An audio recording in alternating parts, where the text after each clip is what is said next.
পৰিস্মিতা, তোমাৰ সপোনবোৰে মোৰ ৰাতিৰ মনৰ কোঠালি তোলা দিয়েহি।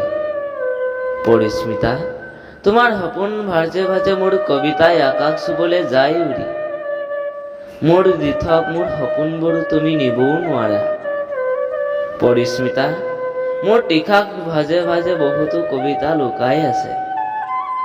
মোৰ সপোন মোৰ দিঠকবোৰ, মোৰ আশাবোৰ নিজ হৃদয়ৰ মাজত থাপি ললো। পৰিস্মিতা, মোৰ সপোনবোৰ নিবও নোৱাৰা। পৰিস্মিতা, তুমি দূৰৈৰ পৰা চাই থাকা মোৰ সপোনবোৰ। তোমাৰ দিবলৈতো মোৰ একো নাই পৰিস্মিতা। তুমি মোৰ বাবে এটি ছায়া হৈ ৰবা কবিতাৰ আশাৰ মোৰ। কবিতাই মোৰ এদিন তোমাক দিব বহু শান্তি। পৰিস্মিতা, পৰিস্মিতা, তোমাৰ সপোনবোৰ মোৰ ৰাতিৰ মনৰ কোঠালিত তোলা দিয়েহি।